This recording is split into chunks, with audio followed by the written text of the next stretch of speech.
It's now 1 p.m. Geneva time. There's a lot of noise in the room.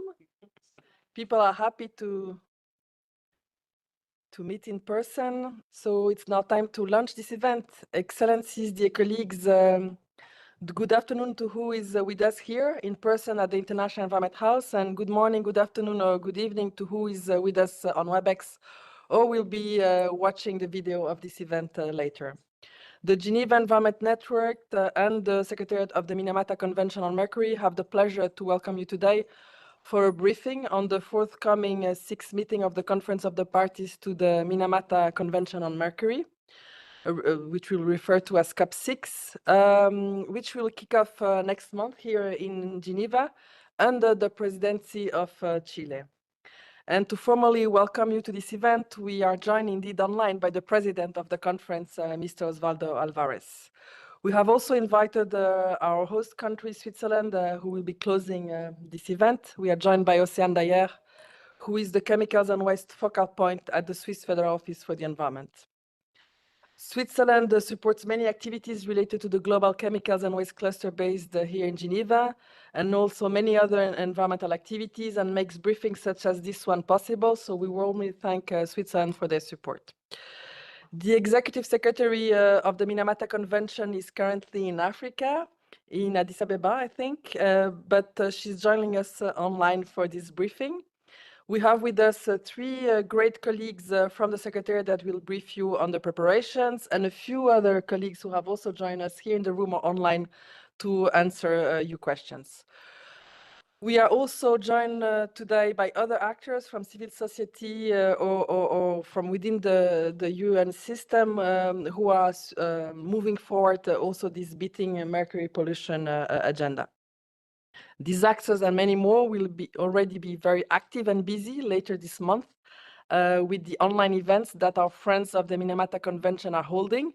The week after, they will be celebrating their 11th anniversary, so the week of the 13th of October that these events will take place, as you will hear later. And as one of my colleagues will mention at the end of this event, we hope to have many of you joining us as the Geneva Environment Network will be co-hosting 3 of these online events with various institutions from Geneva and beyond.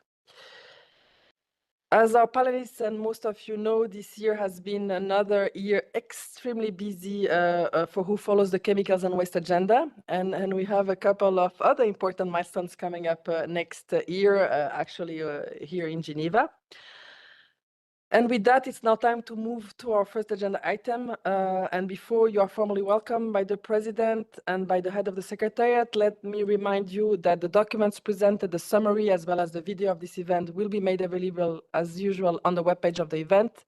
The link is being shared on the chat for who is online or is now on the screen.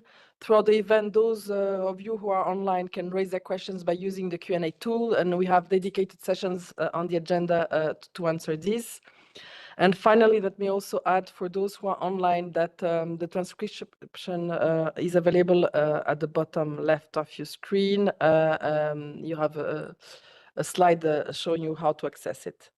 So moving now to the formal opening of this event, it is our pleasure to give the floor to the president of the 6th Conference of the Parties to the Minamata Convention on Mercury, Mr. Osvaldo Álvarez, who has joined us online. Mr. Álvarez, Mr. President, the floor is yours. Thank you. Thank you, Diana.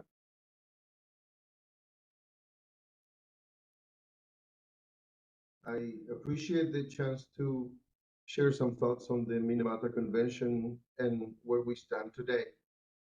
Let's keep it straightforward. Mercury is a dangerous toxin, and this convention is our global promise to tackle it. I'll touch it on its basics, progress, challenges, and opportunities, especially as we gear up for this meeting's agenda. First off, the convention officially kicked in back in 2017. Its main goal is crystal clear: to protect people's health and the environment from mercury pollution caused by human activities like mining, manufacturing, and waste. The convention boils down to 3 strategies to make this happen. 1, cut off the supply of mercury at its source, including from mining, and as a byproduct of other industries. 2, get rid of products that contain mercury altogether. And 3, reduce unintentional leaks and emissions of mercury into the air, water, or soil, and eliminate them where we can. Now, those first 2 strategies come with strict timelines. You'll find the deadlines laid out in the convention rules. Article 3 covers mercury supply. Article 4 deals with mercury added products. And Article 5 focuses on industrial processes that use mercury. The good news is we can actually track our progress against these dates. It's measurable. So let's use that to hold ourselves accountable. Let me break down what this means for the future. For countries, we call them parties, where the updates from our last 2 big meetings, COP4 and 5, have officially taken effect, the allowed uses of mercury after 2037, even if they claim every possible extension, will be super limited. Basically, it'll just include artisanal and small-scale gold mining, or ASGM for short. Dental fillings with mercury, called dental amalgam, and a few specific industrial processes listed in Annex B of the Convention. And even mercury for ASGM cannot be sourced from primary mining or chloralkali excess. But for parties where those COP4 and COP5 updates haven't kicked in yet, like the 20 countries that made a special declaration under Article 35, 30, paragraph 5, things are a bit looser. They can keep using mercury for ASGM, albeit with the same restrictions I mentioned before, dental amalgam, ongoing use in mercury added products that aren't in the original Annex A list, and those processes in Annex B. And just to clarify, what allowed use even means is defined in Article 2 of the Convention. In simple terms, it covers any mercury use that isn't restricted by Articles 4 and 5, and that is our baseline. This whole issue of elemental mercury and mercury compound ties into several topics in our agenda here at COP6. For supply, we're talking about elemental mercury from things like primary mining or shutting down all chloralkali plants. Those are factories that make chemicals using mercury. For mercury compounds, it's the 6 specific ones listed in Article 3. And when it comes to mercury added products, that includes both elemental mercury and those compounds mixed in. Diving a bit deeper into Article 3, which handles mercury sources and trade, it says no new primary mercury mines can start after the convention takes effect for a country. And all primary mining has to stop completely within 15 years of that start date. On decommissioning chloralkali plants, if the mercury from them is deemed excess, it can only go to safe disposal. But if no one's made that call, it could still be used for those allowed purposes I mentioned before. That said, there are some areas where we need to think more strategically and long term. For starters, ASGM, that's the small-scale gold mining I talked about, is an allowed use, but it seems to be growing out of control, like an explosion we can't ignore. Then there's informal, unregulated primary mining happening in the shadows. We also have to address trade in mercury-added products, which keeps the stuff circulating. And this is why we need to look carefully at the proposals for eliminating use of dental amalgam. And don't forget unintentional emissions and releases, where they're slipping through the cracks and harming health and the planet. This is especially crucial right now as we are preparing for the 9th round of funding from the Global Environment Facility. We need that support to make real headway. The agenda for this meeting is a golden opportunity to connect the dots on all these issues. For example, as we prepare to review our financial support system, let's set up meaningful ways to measure success, like clear performance indicators. We should dive into supply sources and trade flows. Let's check it on the effectiveness evaluation to see if the convention is really working. And we need to track progress on phasing out mercury in the products and processes listed in Annexes A and B. In closing, let's use this moment to build on our successes, face these challenges head on, and push for a mercury-free world. Thank you for the opportunity to express my thoughts at the outset of this webinar.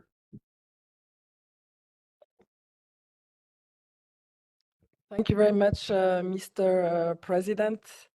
To co-welcome you and to co-open this event, we are also joined by the Executive Secretary of the Minamata Convention, Ms. Monika Stankiewicz, to which we are now giving the floor. Thank you so much, and good day, everyone. Let me greet our COP6 President, Osvaldo Álvarez, and also Ms. Dayer from the Swiss government and other fellow panelists. Excellencies, ladies and gentlemen, thank you to the Geneva Environmental Network for hosting us today. I wish I could be with you, but as Diana mentioned, I'm on mission, so connecting online. As we are having this webinar, and as we approach the thing of the Conference of the Parties of the Minamata Convention on Mercury, I would like to share with you why I remain highly optimistic that the Minamata Convention will continue making positive impact on people's life everywhere and will serve as a shining example of multilateral cooperation and a model of an actionable multilateral environmental agreement. First of all, the number of parties to the convention is growing steadily, with 8 countries joining since the previous COP, and now at 153 parties. We see clear correlation between the enabling support provided by GEV, which started even before the convention entered into force in 2017, and this growing number. Secondly, parties have kept a very high ambition for our convention and have been able to reach agreements on all important matters at every COP. Furthermore, those who are in the most vulnerable situation, exposed to mercury and impacted to mercury, indigenous peoples, local communities, youth and women, are at the center of the parties' attention. And we continue to rely and count on Switzerland, our host country, who is providing host country contribution and also programmatic support. And thanks to that contribution, we can offer delegates from every party to be sponsored to attend the COP. And this is not to be underestimated at the times of financial constraints as we face today. And thirdly, the allocation to the Minamata Convention within the GEV 8 has reached historic levels. Also, I'm very pleased that the scope of the GEV projects has been expanded, so it covers nowadays the whole range of obligations under the Minamata Convention, including most recently emissions from major industries and trade. And we need this support to continue and even enhance during the GEV 9 replenishment, which has recently started. The second component of the Minamata Convention funding mechanism, the specific international program, the SIP in short, has been greatly successful too. SIP provides direct grants to parties for priorities they choose themselves and is operated under the direct authority of the Conference of the Parties. It now has 35 projects within its portfolio, with new projects approved during this year, thanks to donor funding. And I have to say that based on the feedback I have received, that the SIP has really served as a best practice to other similar funding mechanisms, including those planned under the new or upcoming MEAs. And fourthly, The convention governance structure is lean and its processes remain focused on what matters the most, with clear mandates and no duplication of efforts. And this is possible as strategic partnerships with other organizations directly dealing with mercury and waste has been foreseen from the very beginning of the convention and are now well established. And these organizations are World Health Organization, International Labour Organization, Basel, Rotterdam, and Stockholm Conventions, and UNEP hosting Global Mercury Partnership. Over time, strong linkages and synergies have also been established with other MEAs, in particular biodiversity MEAs and other major UN organizations. And specifically on Basel, Rotterdam, and Stockholm Convention, I foresee our programmatic cooperation to even further deepen, and specifically on issues such as waste monitoring and trade.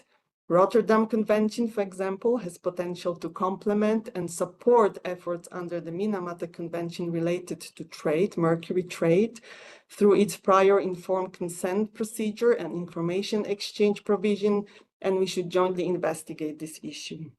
And lastly, we have arrangements in place to share services and personnel with other MEAs, secretariats, and UNEP at the time of COPs in areas of registration, IT, travel arrangements, meeting support in contact groups, and so on. And as we are a small secretariat, we need such a support to organize COP efficiently, but we also lend our personnel to others, as we did for Basel, Rotterdam, Stockholm Conventions COP this year, and to Plastic INC meeting also this year. And this sharing of services and personnel has brought great value, leading to cost savings, efficiency, but also adoption of best practices.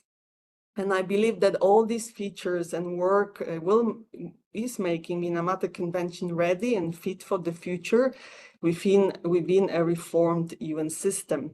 And we also fit to address any emerging challenges related to mercury. And before I conclude, I would like to mention such emerging challenge, which also the president has mentioned, and I share his concern, and this is the artisanal and small-scale gold mining with mercury use, which is growing because of the skyrocketing prices of gold. There is a scientific evidence that emissions from this specific sector are increasing globally, counteracting gains we have achieved in other sectors. And therefore, I really call on all countries and all stakeholders to prioritize this human health and environmental emergency. And I'm confident that also our upcoming COP will have a careful consideration of this issue. But with that, let me close my opening remarks and hand over to Diana, to you, Diana. Thank you so much. Thank you very much, Ms. Executive Secretary. I think we can now move to the update on the preparations for the COP with the colleagues who have joined us here in the room. We have with us Ms. Brenda Kokuk, who is a Senior Coordination Officer. We have Ms. Ana Garcia Sanz, who is the Communication Knowledge Management Officer of the Convention. And we have also Mr. Richard Gutierrez, who's a Program Management Officer within the Secretariat of the Conventions. So the team of these three colleagues will guide you more in depth on what is in preparation for these COPs. And I think we are starting with Ms. Garcia. Over to you.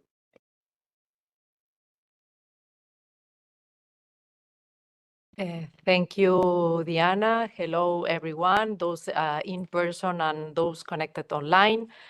It's a pleasure to be here with you today to provide an overview of the preparations for the sixth meeting of the Conference of the Parties to the Minamata Convention on Mercury, taking place at CICG in Geneva from the 3rd to the 7th of November this year. Okay, as you can see on the slide, on regional sorry, I'm moving too fast. On the regional preparatory meetings, 3 meetings have already taken place over the past weeks. The GRULAC in Santiago, the Eastern European states here in Geneva, and the Asia Pacific in Bangkok. And next week, the final regional preparatory meeting will be held in Nairobi for the African region from the 7th to the 9th of October. So you know, these meetings are essential for parties to coordinate positions and to prepare the work ahead in Geneva. and our COP president, that you know him well, Osvaldo Álvarez from Chile. In the next group of slides, I will walk through the work of COP6 as it will be organized, starting with a tentative schedule, then the broader overview of the week, and finally, where to find all relevant documents and practical information. You see here the tentative schedule of work. It is contained in our INF document, INF 4, which you can find it on the website. And it is designed to allow maximum time for plenary to consider, deliberate, and adopt items. The interpretation will be provided for plenary sessions in all 6 UN languages. Also, plenary sessions will be live streamed, again, in the 6 UN languages. And it is to take into account the potential time required also to meet in smaller groups and ensure that no more than one group works alongside with plenary, or 2 groups to work at the same time concurrently once plenary is adjourned. And it will be also important to ensure that draft decisions are finalized on time for the program of work and budget group to consider them before the adoption of the budget on Friday. And here you can see the expanded schedule of work, which includes also the Sunday meetings of the Bureau, regional meetings, and more information and details that you will see, like a pencil here on special events, will be covered later on by my colleague, Richard. Important to note that the on-site registration will open on Sunday, the 2nd of November at 10 a.m.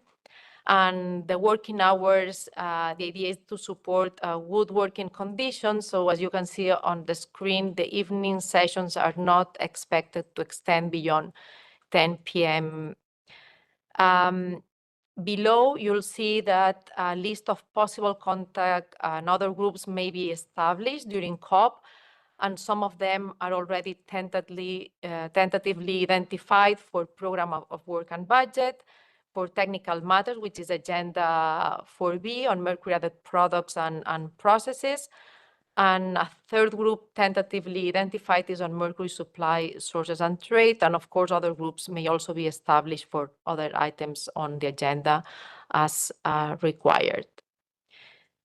So here you'll see this is a screenshot of the COP6 webpage, which will be your essential hub for any COP6 information. All documents are now posted.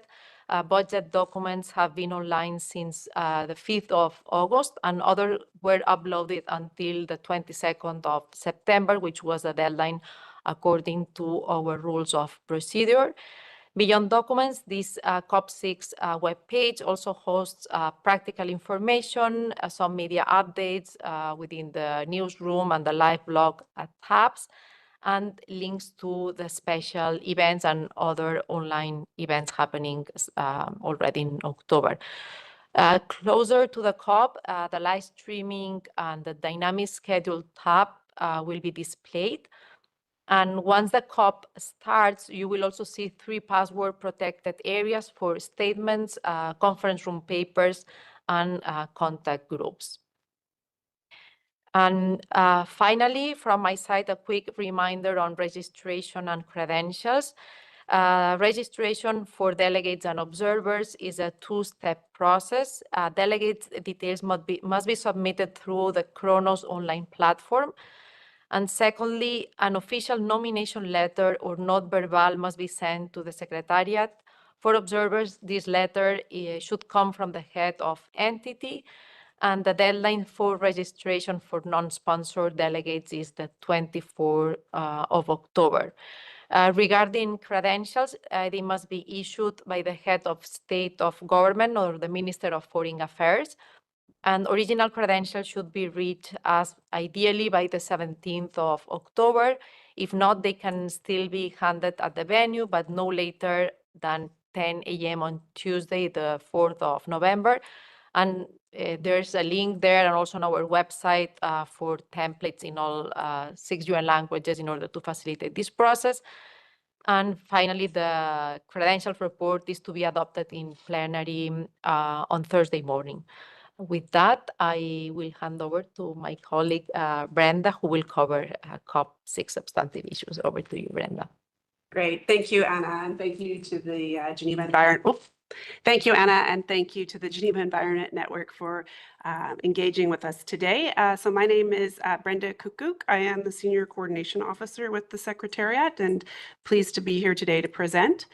I will be walking through most of the substantive agenda points at COP6 and strategically highlighting many areas that we think will be of interest to you as you plan and get ready for the meeting.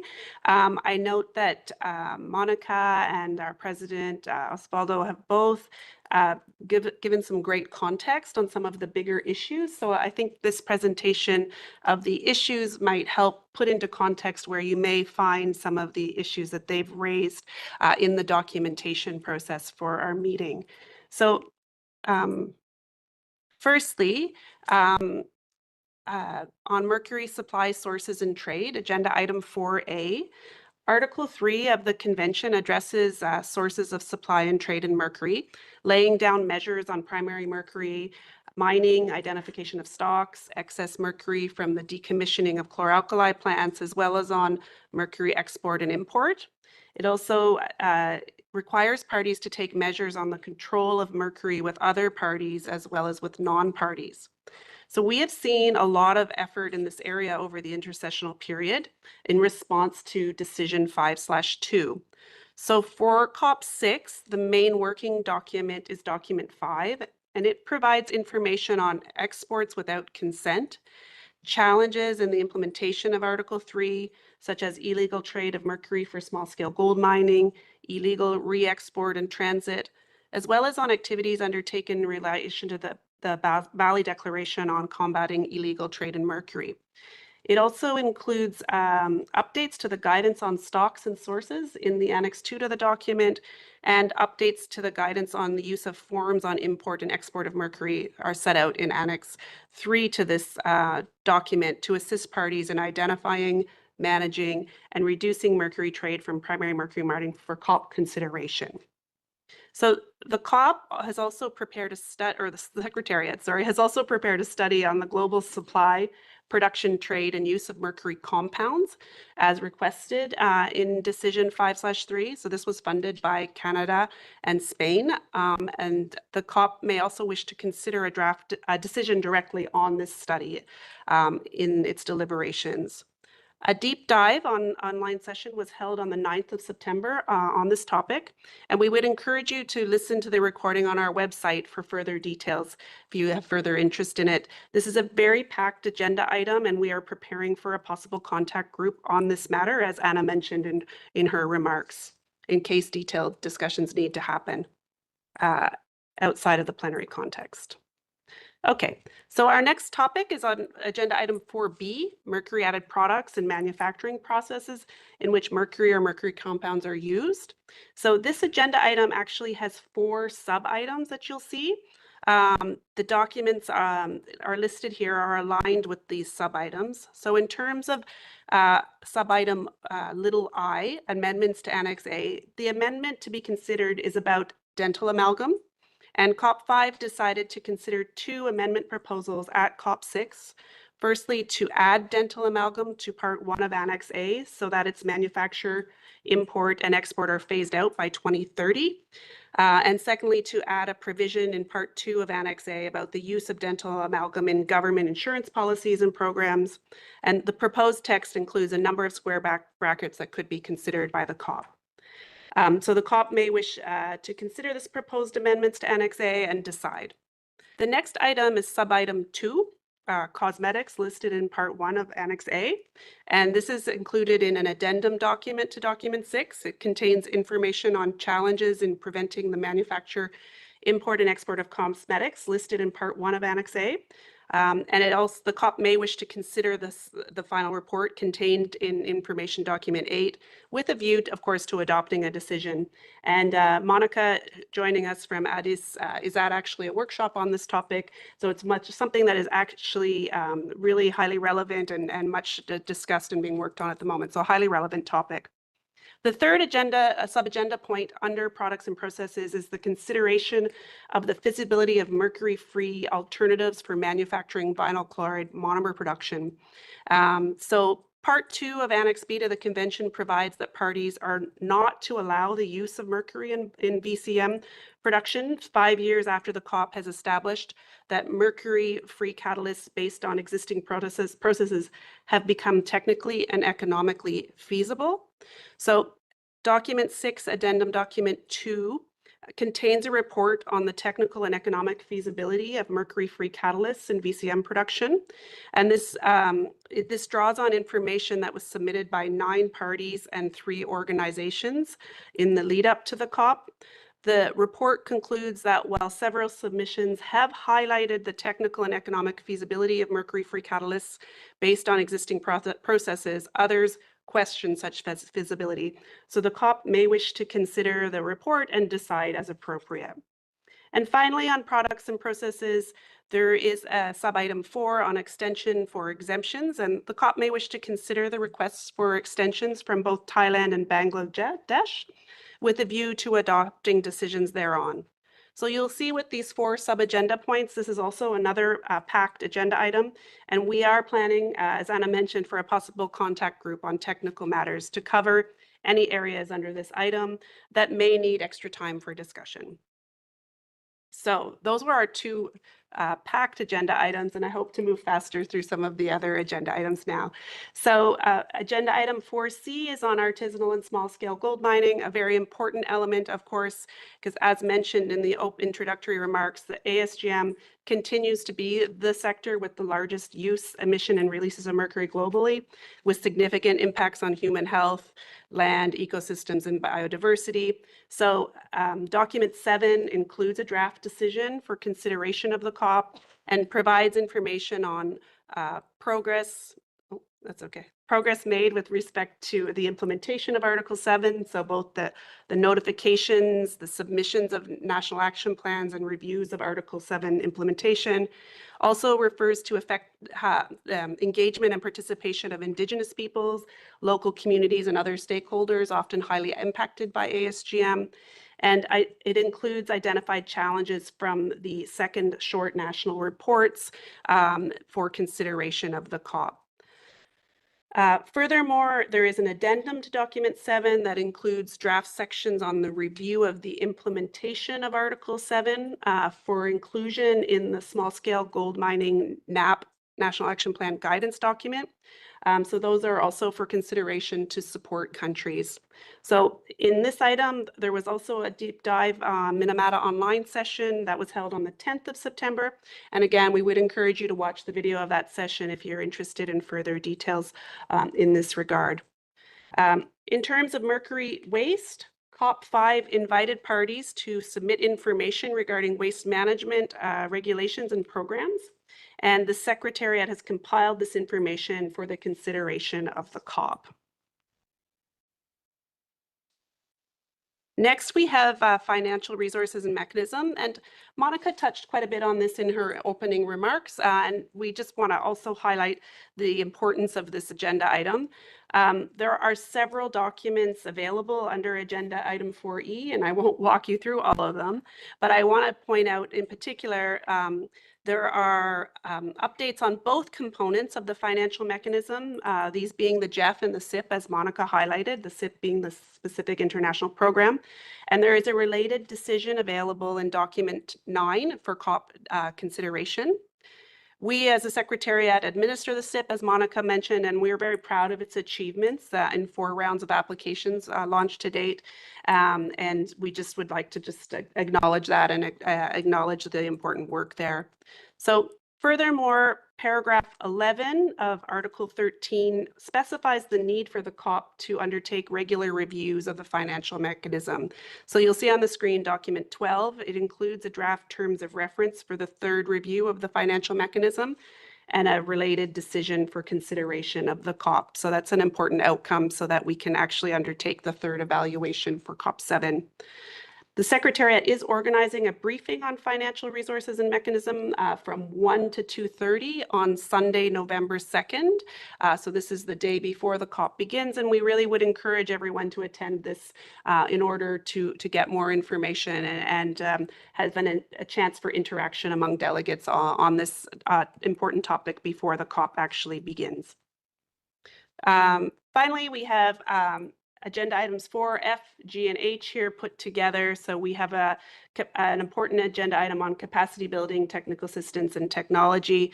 You'll see that document 13 lays out a lot of information on implementation of activities. It also includes a helpful list of tools and training that materials that you may be interested in looking into and liaising with our Secretariat on.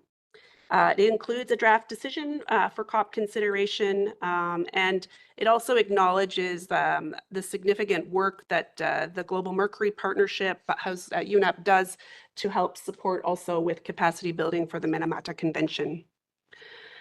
On Implementation and Compliance Committee, agenda item 4G, there is document 14, that is the report of the work on the Implementation and Compliance Committee, and it includes a recommendation.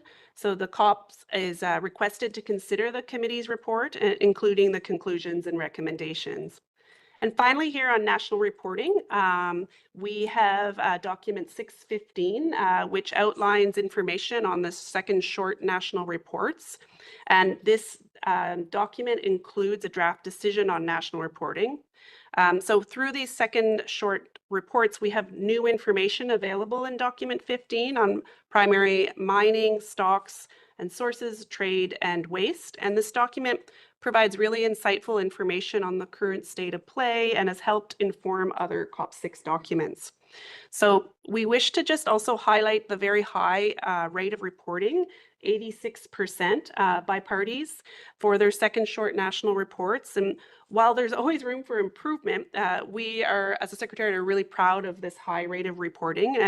And in looking ahead for national reporting, we have an important deadline ahead of us, and these second full national reports are due by the 31st of December 2025. I think that's a really important date for you to look beyond COP6, and my colleague Richard will speak to this as he closes off our session.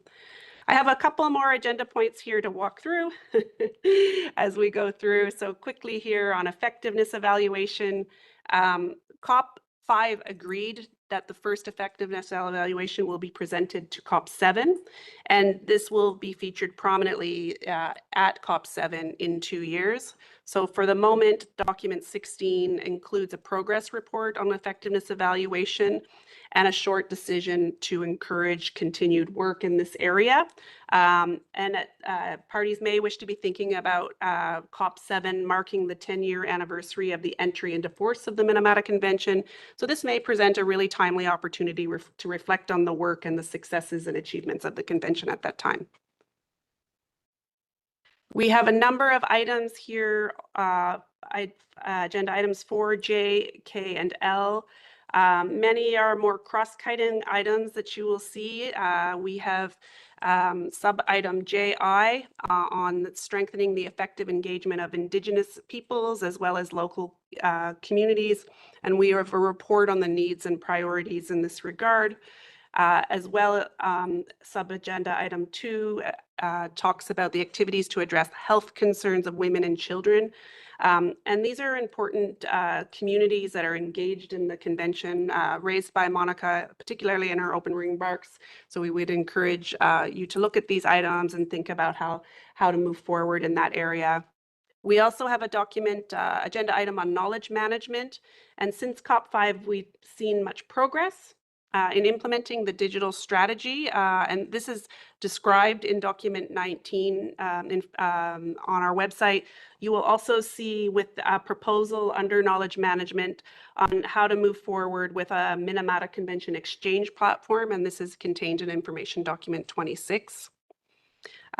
We also have this cross-cutting agenda item 4L on Mercury and the Kunming Montreal Global Biodiversity Framework. So This is included in a roadmap in document 20 for enhancing co-benefits from the implementation of the Minamata Convention and the Kunming-Montreal Global Biodiversity Framework. So the roadmap includes 4 key pillars that I think will be of interest to you in terms of connecting and linking these two important initiatives. And we also have a technical document on integrating actions to reduce mercury pollution from small-scale gold mining into the national biodiversity strategies. This is a helpful guidance tool that we hope can be helpful for those who have deemed ASGM to be more than insignificant in their country, to be supporting them in connecting these two agendas. So I have 2 quick agenda items yet to wrap up. So that includes agenda item 4. So that was a quick wrap up of how these agenda points will take place over the 4 days. But we do have an agenda item on international cooperation and coordination. And it's quite fitting to talk about this, I believe, in terms of the Geneva Environment Network context, who actually focuses on this coordination overall. But we have 2 working documents. One is a general working document that we have prepared and the other is document 22 on cooperation and coordination between the secretariats of the Minamata Convention and of the BRS conventions. So both contain decisions on international and cooperation and coordination for the COP. With respect to the BRS decision, it includes the continuation of the sharing of services on a cost recovery basis in accordance with the program of work and budget. And looking beyond this, you will also see the list of information documents on their screen, 28 to 35, that describe important actions and cooperation with several entities that help drive momentum and promote efficiencies across the system. Finally, there is an agenda item 6 on the program of work and budget, and you will see in document 23 that there is a program of work and budget presented for 2 funding scenarios for 2026 and 2027. We do expect a budget contact group to be formed at COP6 to have significant deliberations on this issue. But I just would raise that there was a Minamata online session on this on Tuesday, and we would expect that most of you have participated in that. And if you haven't, again, to have a look at the video because it goes through important details in that front. So this closes out our walkthrough of the key agenda items that you are expecting, and I will pass back over to Anna, I believe. Thank you. Thank you, Brenda. So looking ahead, we have a series of important pre-COP activities in the lead-up of COP6. And this slide pulls everything together, our online briefing sessions, the week of the 13th and 17th of October dedicated to the pre-COP online events. As I mentioned, Richard will cover just in a few minutes, the regional preparatory meetings and the Geneva Environment Network briefing happening now. And these moments are designed to build the momentum and ensure that parties and stakeholders arrive in Geneva well prepared for a productive COP6. Talking about online briefings, here you have a screenshot of the Minamata online events that took place right after the summer to prepare for COP6. Minamata Online remains a key platform for engagement with parties and key stakeholders.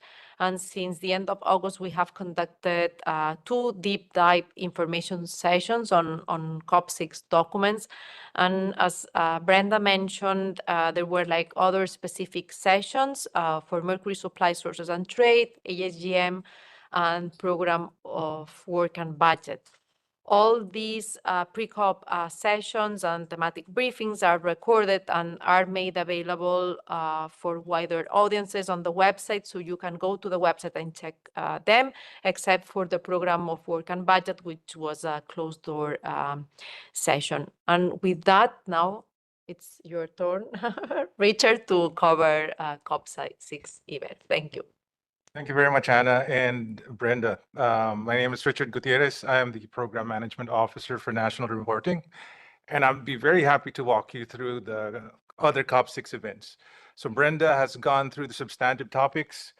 COP6 events are special events generally organized by the Secretariat together with other partners to bring voices to add further context to the substantive issues that the parties will be discussing. So the first major sort of special event we want folks to take note of is the Secretariat briefing on financial resources and mechanism. This will be happening on Sunday, at November 2 at the CICG. This is an in-person event from 1 to 4:30. The briefing is to provide an overview on financial resources and mechanism, including the status of the specific international program from first to the fourth round of applications. As Monica mentioned earlier, this has been very, very successful, and we're very proud of the work that parties have done and also the opportunities given to parties to directly implement critical projects that address their needs.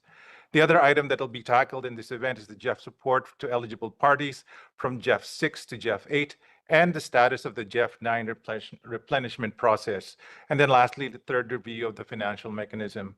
The next sort of event, the next event that we are bringing brings to fore the peril that the Amazon is facing, especially the crisis in which indigenous peoples are encountering. So this is again, this is an in-person event that's going to be happening on Sunday, November 2, from 5:30 to 8 at the CICG. This has been organized with our great partner, Geneva Environment Network, and this is open to the public.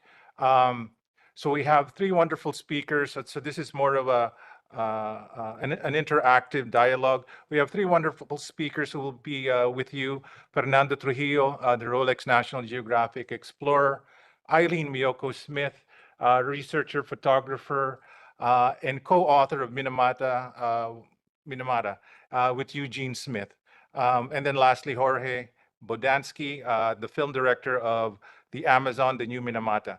And then after the dialogue panel, there will be the screening of the movie. So hope everybody who's listening is able to attend. Again, this is open to the public.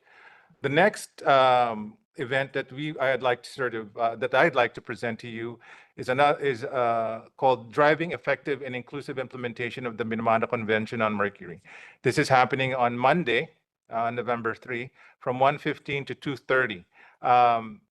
This is an event with special guests that will feature and exchange experiences and feature actions to implement the Minamata Convention that also brings other socioeconomic, human, and environmental benefits.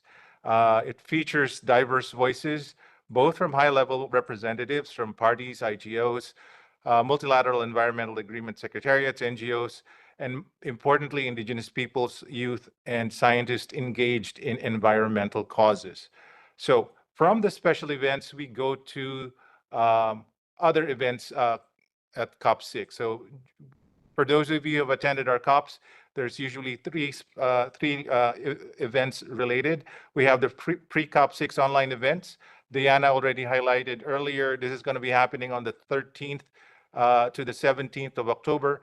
This is not an in-person event. This is an online event. So if you're interested, please register. I'll talk a little bit more about the schedule.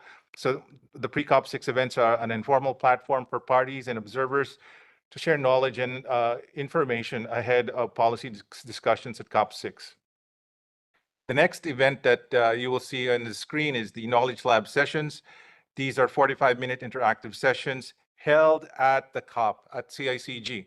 So this year we have a little bit of a different format. There will be 2 sessions happening. There will be lunch and evening sessions, which unlike in COP5, we only had lunch sessions. So we received a lot of strong proposals, forcing us to allocate more time to enable the proponents an ability to share their information to those participating at the COP. And then, of course, the exhibition booths, which will be happening at the COP at CICG for the week of COP6. Next, I just wanted to quickly show you the pre-COP6 online events week schedule. As you can see, it's packed. We have 23 pre-COP6 online events. Check out our website for more details. The topics run the gamut from Informea to research in the Amazon, etc. So the next slide you will see is on the Knowledge Lab schedules.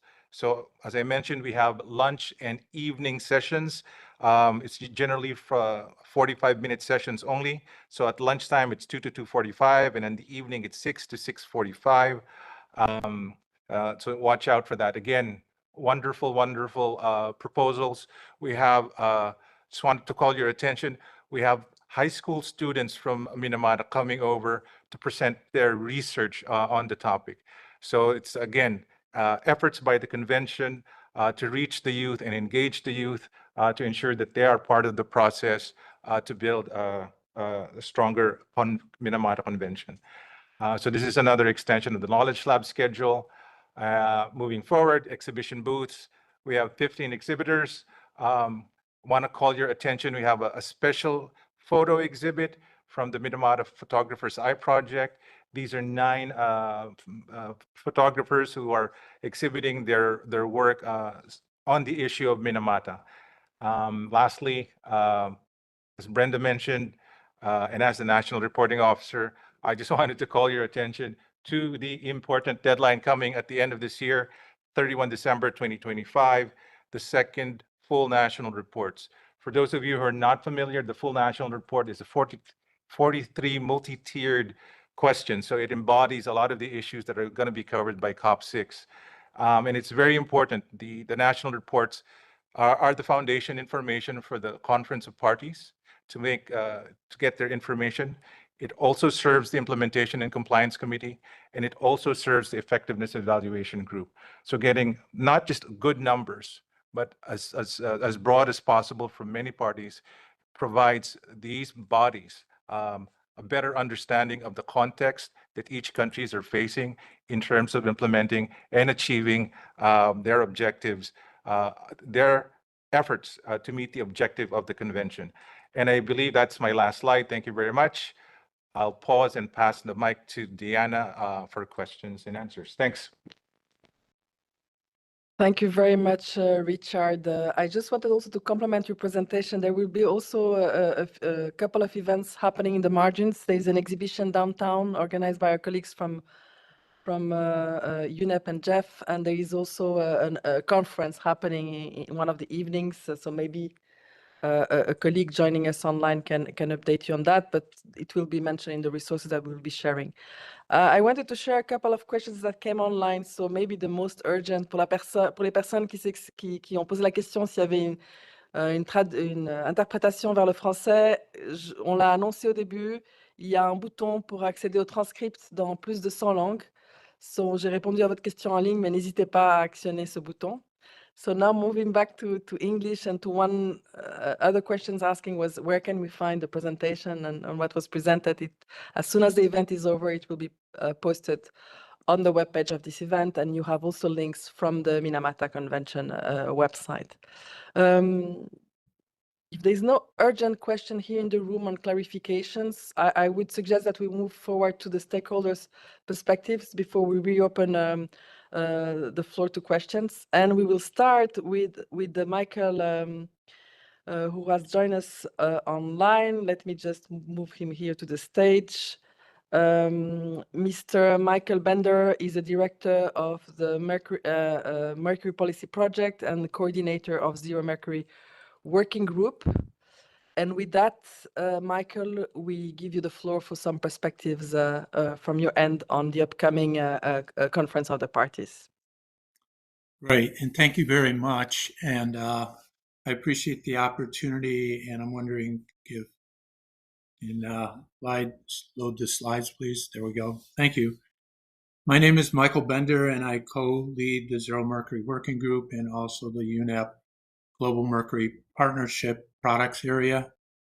Today, I will be presenting the Zero Mercury views leading into COP6. We've been presenting views at all the major UN Global Mercury meetings for 20 years. And in fact, this is our 20th, we're celebrating our 20th anniversary. So we'll go on to the next slide, please. Beginning with Annex A and B, The Zero Mercury Working Group supports the proposed amalgam phase-out amendment by 2030, since the alternatives are effective and available. We also support the phase-out of mercury and VCM for similar reasons. In addition, we support the CRPs circulated by Gabon to improve the effectiveness of Article 4 by simultaneously reducing supply and demand of mercury-added skin lightening products, or SLPs. Next slide, please. Zero Mercury has been leading a global campaign to eliminate toxic skin lightening products since 2017. This has included tracking sales of dangerous SLPs sold by online platforms around the world, as described in this CNN article, and issuing several reports. And that information is available on our website, and the link is at the end of this presentation. Next slide, please. When we look at assessing exposure risk, a 2023 global review indicated that 2/3 of users had mercury levels exceeding 6 times the background levels in the 2018 UNEP Global Mercury Assessment. At that time, scientists didn't know the extent of this contribution to the global mercury burden, but knowledge is growing. According to one of the lead authors, and I quote, "There are tens, if not hundreds of millions of people who use these products." Next slide, please. Coupled with these findings, I presented the first ever that we are aware of global production estimates of mercury-added skin lightening products last year at the International Conference on Mercury as a Global Pollutant in Cape Town, South Africa. Our preliminary estimates indicate that Pakistan contributes 17% of annual global production, using 22.5 tons of mercury compounds. This is based on reported sales of units and concentrations in each unit from one of 3 major Pakistani manufacturers. Roughly assuming that Pakistan represents around 20% of global production, we conservatively estimate that there are around 66 million SLPs, mercury-added SLPs, sold annually around the globe, containing 112.5 metric tons of mercury compounds. Next slide, please. While the objective of the convention is to protect human health and the environment from mercury and mercury compounds, the latter has yet to be robustly addressed. However, as was mentioned earlier, paragraph 13 of Article 3 of the convention states that the COPs shall evaluate specific mercury compounds that compromise the convention's objective.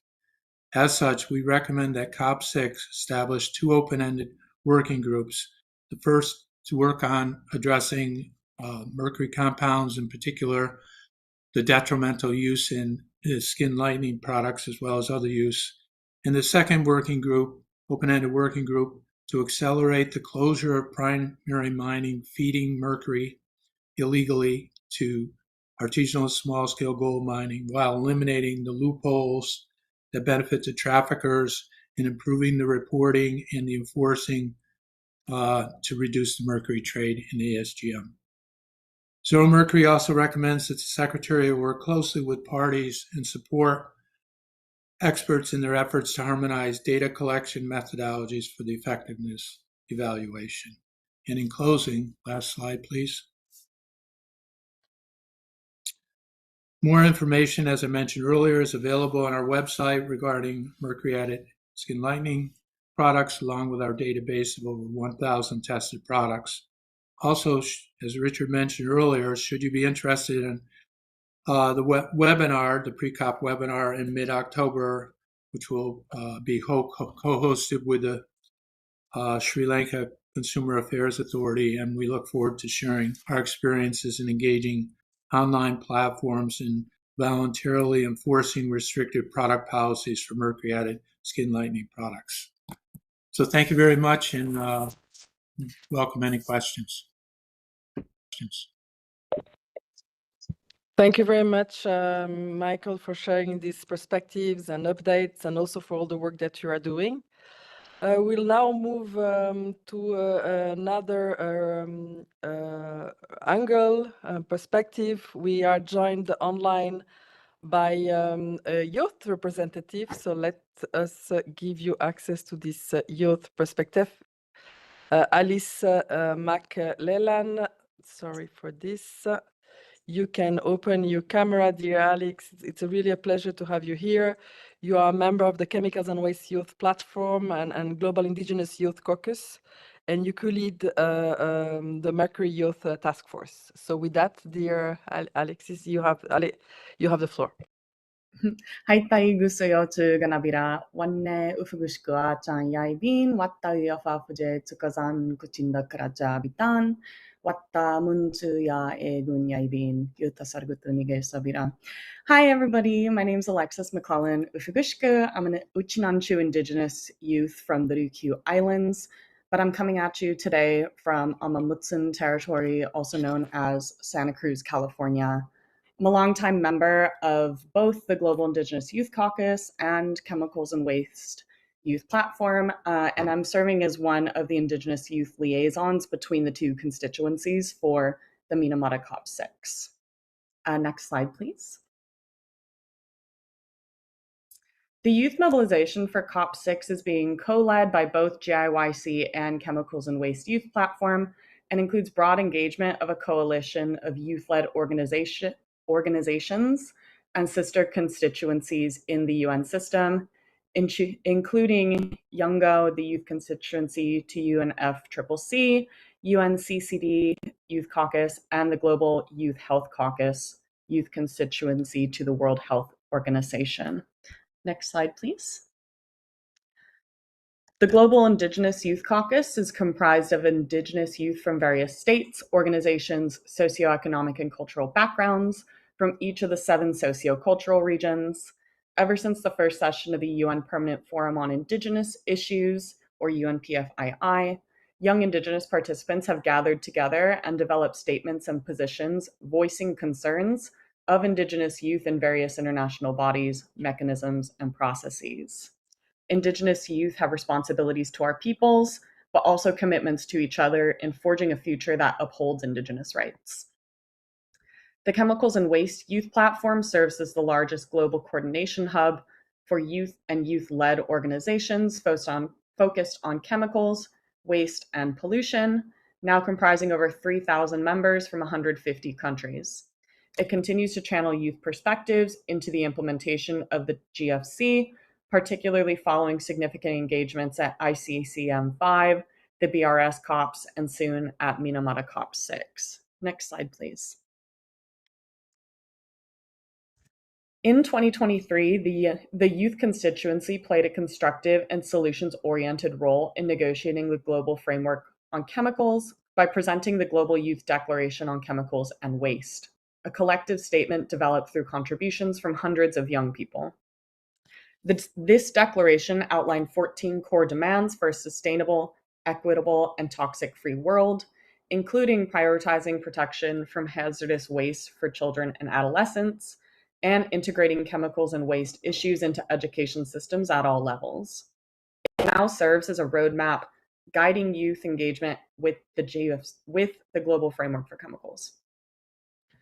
We have further convened 2 youth forums on chemicals and waste as special events of ICCM5 and the BRS COPs, the first formal youth-led and youth-focused programs in multilateral chemicals and waste governance processes. We look forward to building on these milestones and collaborating with the Minamata Secretariat, parties, and the network of observer organizations so that youth engagement also becomes a permanent and transformative part of the Minamata Convention. Ahead of COP6, we are hosting several virtual youth preparatory workshops for youth in the 6 UN regions: Africa, Asia Pacific, North America, Latin America and the Caribbean, Europe, and West Asia, North Africa, one for Indigenous youth, and one for youth who face discrimination based on work and descent, such as waste pickers. These workshops contribute to the development of key youth policy outputs, the Global Youth Declaration on Mercury, and accompanying youth regional statements. We are also currently running a worldwide search for dedicated youth to join the in-person delegation to Minamata COP. Next slide, please. I will say that financial barriers remain a major obstacle to inclusive youth participation, especially for those from least developed countries, small island states, and marginalized backgrounds like waste pickers or Indigenous youth. Continued and expanded support, particularly through travel grants, is essential to address this challenge.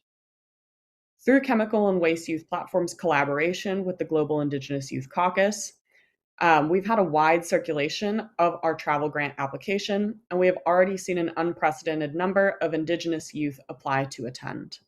The applications we have received thus far point to the persistent challenge of mercury poisoning, pollution, and contamination in the lives of youth worldwide. Many of the youth that will attend COP6 will have direct experience with mercury in their communities. Next slide, please. For the meeting in Geneva, we are excited to say that we're planning a full-day hybrid youth forum on mercury pollution for November 2nd, and are grateful to the support from the Minamata Secretariat and other partners.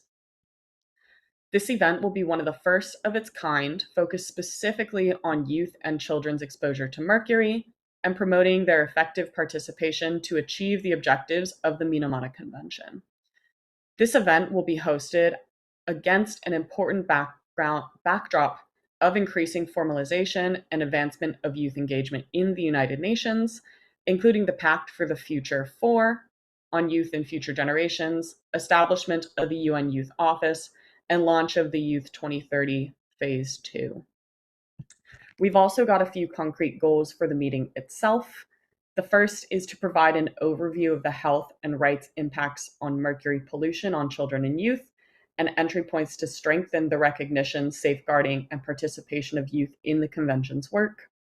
The second is to share the work of the Chemicals and Waste Youth Platform and Global Indigenous Youth Caucus in bringing together children and youth voices to promote greater awareness of mercury pollution and build long-term and meaningful engagement of youth, including through the launch of the Mercury Youth Task Force this year, which has so far convened over 60 youth organizations and constituencies in organizing the youth activities for COP6, as well as the work of the Youth Action Hub on toxic metals to share stories and initiative by youth to address mercury, lead contamination, and more. And our final concrete goal is to launch the first ever Global Youth Declaration on Mercury, a product of the consultations with thousands of youth worldwide on their priorities and demands, as well as to share the Minamata Convention for Youth Guidebook. This will be a toolkit by youth for youth to help young people understand and engage effectively in the Convention's processes. This will also build momentum among the youth constituency, civil society, governments, and the UN system, bringing these actors together in coordinating action that puts children's environmental health at the heart of sound chemicals and waste management. Next slide, please. To conclude, children and youth have remained the most harmed but the least heard in mercury policy discussions, and the stakes have never been higher. Uncontrolled chemical contamination of the environment has reached a comparable global threat level as climate change, but remains vastly behind in public awareness and international action. We cannot afford to leave over half of the global population, youth, on the sidelines if we are to deliver on our promise of making mercury history. Final slide, please. Finally, we're ready to stand with you to achieve the goals of the Minamata Convention, and we thank you for your support for youth engagement in this process. Ipe nihe debiru, and it is good to be in community with you all. Thank you very much, Alexis. This was excellent. And to the permanent missions and other organizations here in Geneva, send your interns to the Youth Forum for exciting discussions ahead of the negotiation. So with that, we are moving to our next and last stakeholder perspective. We are joined by Thomas Verbeire from the Global Mercury Partnership, who is with us online and who will update you and provide a perspective from the Global Mercury Partnership on what will happen here in November. With that, Thomas, the floor is yours. Thank you very much. Good morning, good afternoon, and good evening, colleagues, and good morning, Mr. President.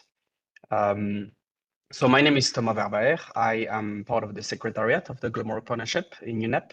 And yes, I will give you some highlight on the role and contribution of the partnership to the Minamata Convention, as well on some of the event to be looking forward to during the before and during the COP. So if you can move to the next slide, and actually the one just after as well. So quickly, the partnership. So the Global Mercury Partnership is a network of stakeholders from government, IGOs, NGOs, private sector, academia, and scientific community who are dedicated to reducing mercury pollution. Historically, the partnership was established in 2005 under UNEP after an ask by the member states to steer global action and knowledge to reduce mercury pollution. Under UNEP, we drove the international negotiation that led to the establishment of the Minamata Convention. And now the partnership acts as still a network of experts with eight areas called the partnership areas that touch upon the extractive sector, energy sector, cosmetics, industrial processes, healthcare sectors, and electronics. We have up to date 276 partners in the 8 regions. And on the next slides, our role is mainly to build on this network of experts. So we do have knowledge management with knowledge management website. So we have the Global Partnership website where we try to gather all the latest available resources, reports on the different aspects under the on Mercury work. We also host the dashboard, for instance, on the National Action Plan on ASGM, where we try to display all the global data extracted from the NAP to show a bit the status of use of mercury in the ASGM sector. We try to have lots of webinars as well. We use this network of experts through the different partnership area as a committee of practice, for instance, on skin lining products, which as was highlighted several times in this meeting already, is one of the aspects of interest that we'll be looking forward during the COP. Of course, we have a role of global communication, so we do lots of webinars to share all the knowledge that is being developed under the project or under our network. We have communication campaigns as well. And one of the main points of importance for us is our ability to adapt as well. We do try to steer action towards emerging issues such as non-ferrous metals, mining and smelting, oil and gas, and as well trying to do some cross-cutting work on youth, indigenous communities, biodiversity, gender, trying to gather this work in these directions. On the next slide, so we do have a few events before the COP and during the COP. The first one is at the virtual pre-COP event that I think were explained. We have 2 of them. The first being on the review of the implementation of the Article 7. So in collaboration with the Minamata Secretariat, with Richard, we work on developing a guidance that would help countries to know how to implement and develop their report for the evaluation of the implementation of the Article 7 on ASGM, and we'll also present in parallel some work done with the GEF, while a project is being submitted and will be launched next year to, well, implement in several countries this new RIA, the review of implementation of the Article 7. We will also have pre-COP event on managing mercury in offshore oil and gas, where we have been establishing some working groups. So there's some work that is being done, and we'll be happy to present some of the results. And then during the COP, so we have one side event, which is the on one of the program of UNEP, the Planet Goal program on ASGM. We'll do a cross-program analysis of the first phase of the program, and then 2 knowledge hub, one on mercury pollution and ASGM and biodiversity, one of the interesting synergy work that we're trying to look into, and the second one on detoxifying cosmetic and beauty ideal, which is one of the mainstream of work we're trying to focus on, skin lining product and Mercury skin lining product. And in this regard, something very exciting coming as well. So in the Green Zone events, so around the COP, not during the COP, but around the COP, we have one exhibition that actually started, and that will be going from 27th of October, the last, and until mid-November in Quai Gustave Ador, where we'll be showcasing the opera of Angelica Das called Humania Project to raise awareness on the matter of colorism, skin lining product under the Minamata Convention. This is a public event, of course. And last but not least, we'll do or we'll coordinate a public screening and debate, screening the movie Timpi Tampa from the Senegalese director. I forgot her name, sorry. But is on skin lining product, and it will be on the Thursday 6th in the evening, and it will be followed by a debate where we'll have celebrities, influencers, private sectors, invitees. Then quickly on the next slide, so I touched upon this quickly, but we just launched a global campaign called Detoxifying Cosmetics and Beauty Ideal, from which is part the project that is actually being launched now in Addis Ababa, Ethiopia, where 13 countries of Africa decided to commit addressing the exposure of mercury from skin lining products. So this is very important work that I think will be discussed a lot during the COP, but it's a campaign that is being launched on point. And quickly for the last slide, I was touching upon the emerging priorities, but we do have some interesting work, actually working group that were established under the partnership, where we try to foster some interest and action towards different emerging areas. I talked about the mercury emission from oil and gas sector, and also from the non-ferrous metal mining and smelting. So that's again, other things to be looking forward. And on this note, I will thank you all on the last slide. Thank you. And I will be here if you have any questions. Thank you very much, and back to you. Thank you very much, Thomas, for these updates.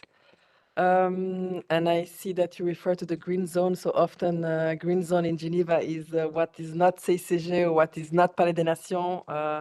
So much is happening around these venues. So it's now time to move to Q&A. I'm looking at the room if you have any pressing questions. I also want to say that we'll be closing this event with Ms. Dyer from the Swiss government. So we'll also give some space for that, for her closing remarks. But I'm looking at the room if anybody, and I see that Mexico has a question. So use the microphone so that people online can also hear you. Thank you very much. Thank you. Thank you very much. And thanks to all the panelists for this very, very informative and useful session. It's going to be busy, but I think it's also going to be very, very positive. I have two questions. One is very procedural and technical. You mentioned a password protected area of the website. So, I mean, I probably need to communicate more with my own delegation, but I would like to know what is the process and how you will accredit the person to have these credentials. And then I have a question on the Women's Caucus. We heard during our regional meeting from the executive secretary that this is going to be the first time with a Women's Caucus, which we are Mexico is very, very happy about it. We're very supportive. So I just would like to understand what is it going to be like, what's the purpose, the agenda, etc., and how can we better interact with them? Thank you. Please go ahead, Anna. Thank you, Mexico, for the question. So as I said, once that the COP starts, it's for when the COP starts, we will send out an email to all registered participants with a unique username and password. Is generic, and it's for accessing 3 main tabs within this is integrated within the main website. So we don't have, as for example, VRS, that they have the website and then they have an internet. So we have everything in one place, but as a regular practice, unless then parties decide otherwise. for conference room papers, for contact groups information, for all like the uploads on the budget table and other documents for easy use for delegates for working, and the statements. We have this password protected, so it will look like with a little like icon on the website, and once that you click on that tab within the COP6, it will appear like two boxes, one for the username and for the password. So that's how it operates. Osvaldo. Lara will complete.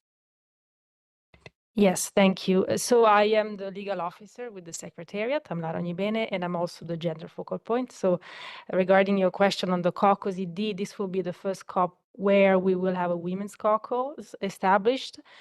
We circulated, an invitation to join the caucus has been circulated through the organizers of the caucus and with the support of the Secretariat to organizations that are active in the field of women's and Mercury. We have received a 90 plus requests from organizations to join the caucus. The caucus is a self-organized space. It's coordinated by two organizations in particular, MSP Institute and Women for Biodiversity. So the two coordinators will be at COP6, as well as other representatives from the caucus who will be able to fund their participation to the caucus. So we will provide them with a space, meaning a room where the caucus will meet. We will make available the timing of when the caucus will be meeting, and that information will be displayed as well during the COP. The caucus will also be given a nameplate in plenary so that they can deliver a statement on behalf of the caucus on the relevant agenda items. There's going to be an agenda item on the implementation of Decision 5/15, which is on the implementation of the Gender Action Plan, but other agenda items may be relevant to the caucus, like ASGM, for example, or biodiversity. So this is what we can provide from the Secretariat's perspective to the caucus to be active during the COP. And then we may have some media package to highlight the fact that the caucus will, for the first time, be active during our COP with interviews and a dedicated booth. And of course, we're still planning how to make this initiative visible, and we always welcome the support of friendly parties to the initiative, and there's definitely room for having parties also being more visible in this space if this is something that would be of interest. So I'm the gender focal point, so please do not hesitate to contact me in case you need more information on this. Thank you. Thank you very much, Lara. Looking at the room, if any other pressing questions. We had some reactions online, but I think everything was pretty much clear, and a lot of resources have been also shared online. So we'll now move to the closing remarks from Switzerland, and after the closing remarks, we will still have a few announcements, so stay with us until the very last minute. With that, I'm turning to Ms. Océane Dayer, who is the Chemicals and Waste Focal Point of the Swiss government. Thank you very much, and good day, everyone. Excellencies, ladies and gentlemen, dear colleagues, it's a pleasure to address you today on behalf of the government of Switzerland. As we bring this insightful webinar to a close, I would like to warmly thank the organizer, the Secretariat of the Minamata Convention and the Geneva Environment Network for convening this event and for providing such a valuable platform for preparation in the upcoming weeks, but also reflection and collaboration ahead and during the COP. I would like also to thank you all for your participation, whether here in Geneva or online. This webinar has been a valuable step on the road to the 6th conference of the parties to the Minamata Convention on Mercury. The adoption of the Minamata Convention was a historic milestone for global environmental governance, not only because of the urgency of addressing mercury pollution, but also because of the life cycle approach that parties agreed to adopt. And this holistic framework ensures that mercury is addressed at every stage, from mining to reuse and disposal, minimizing its harmful effects. It is our responsibility to continue developing this framework, strengthening it, and closing any legal gaps that still allow some actors to circumvent it. By doing so, we can truly make Mercury history. And we will have the opportunity to advance this agenda at COP6 with an ambitious program, as this webinar have clearly highlighted. It was long to present the complete agenda. And this is because, and I'm going to just pick a couple of elements that are going to occupy us during the week. We will consider important amendment to Annex A, the establishment of a phase-out date for dental amalgam. We will reflect on how to ensure that the convention rules cannot be circumvented through the trade of mercury compounds. We will work together to ensure the financial stability of the convention while further strengthening cooperation and synergies with the BRS conventions and the wider chemicals and waste cluster here in Geneva. And as we prepare for this discussion, strengthening synergy must indeed remain a priority for us. This means not only strengthening the close collaboration with the BRS Convention I've already mentioned, but also building bridges with other instruments, such as the new Intergovernmental Science Policy Panel on Chemicals, Waste and Pollution. And it is by leveraging these connections between the instruments of the cluster that we know that we can increase the effectiveness of our collective action. And it is important for me to give this closing remark and to address those words about the chemicals and waste cluster in our collective action, because Geneva is the global hub for chemicals and waste governance, and it plays a central role in this endeavor. It is home to the Secretariat of the Minamata Convention, but also the Basel, Rotterdam, and Stockholm Convention, the Global Framework on Chemicals, as well as the UNEP's Chemicals and Health branches, and the WHO. So here in Geneva, expertise, dialogue, and innovation come together. And at a time where multilateralism must demonstrate both ambition and efficiency, building on this proven and dynamic cluster is the most sustainable way forward.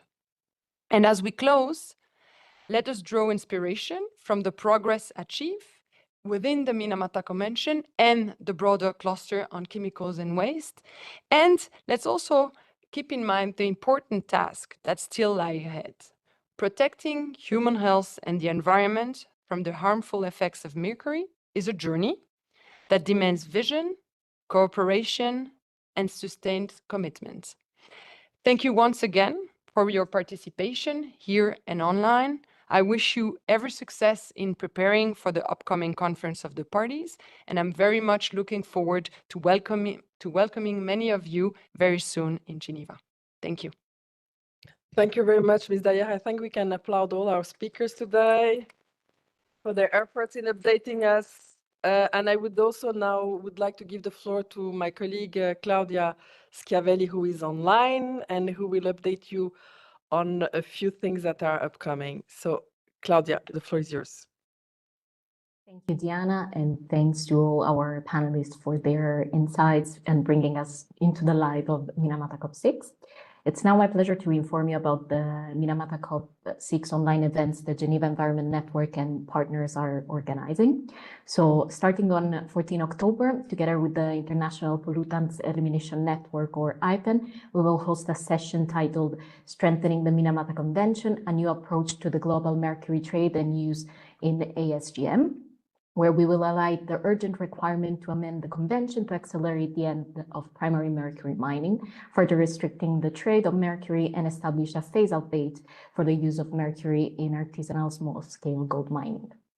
Then, on 16 October, we will co-host with the newly established Intergovernmental Science Policy Panel on Chemical, Waste and Pollution, a session exploring how the Minamata Convention has effectively bridged science and policy, offering a relevant example for the new panel and opportunities for cooperation with the Minamata Convention.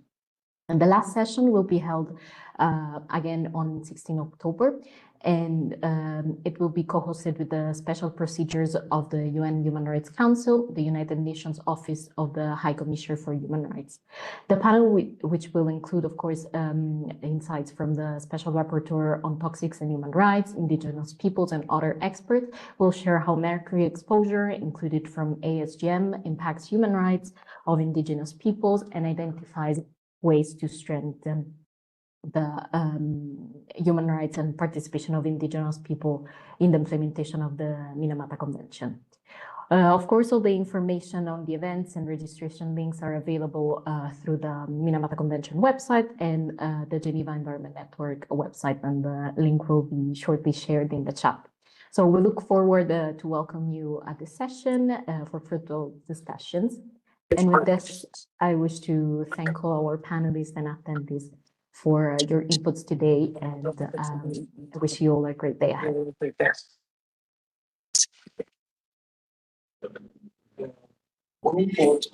Very much, Claudia, for the updates. Thank you very much, Claudia was saying, for the updates. We are always preaching for what we are doing. So this is why we give also some highlights on the events that we will be supporting. But we are, all, of course, here at the Geneva Environment Network.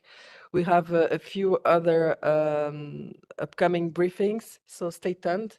Where I visit in preparation of COP30 or other important negotiations coming up, including on the meetings, important meetings that will happen next year with the Science Policy Platform on I don't have the new title of the platform, and a few other topics. You will find the information on that also on our website. So with that, we look forward to see you at the Minamata COP, where we also will have a stand highlighting what International Geneva is doing to address chemicals and waste.